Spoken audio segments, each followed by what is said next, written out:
Prime Minister Philip Davis says quickly evolving climate change threats may have upped the ante on the developed world as impacts on small island developing states begin to more closely align with the self-interest of the world's largest economies. Prime Minister Davis was addressing the New York Times Forum on Climate Change in New York when he detailed the difficult scenarios that could present. Well, let's look at these industrialized countries. Think about it. A report says that if climate change and the consequences will continue the way we are, the world GDP loss will be about 18% within the next, 10, 15 years. Mm-hmm. Think about migration.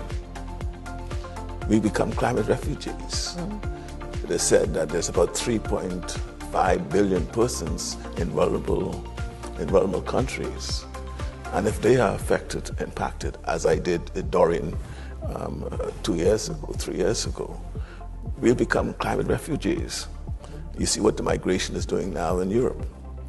It's impacting the political dynamics in most of these countries. Look what has happened in Central America. Over the drought that has hit it over the last several years. The borders of the United States speaks to that. And that too will have impact on the political dynamics here in the United States. Mm.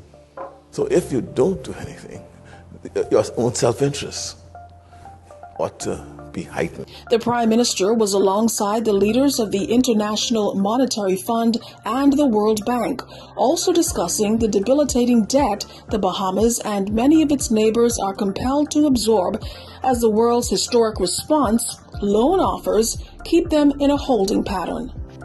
Why would you want to lend me more money to make it more unsustainable for me? It appears there's an ally in that pursuit. Kristina Georgievas, the managing director of the International Monetary Fund on climate financing, lamenting the inaction of the world's most powerful countries. She says there are solutions that both sides can benefit from.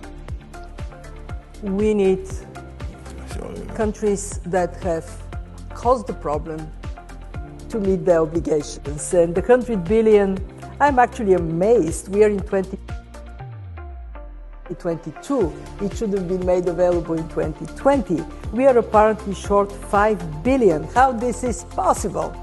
We have been advocating for creating objective platform in which both public institutions, philanthropy, and private sector can step in.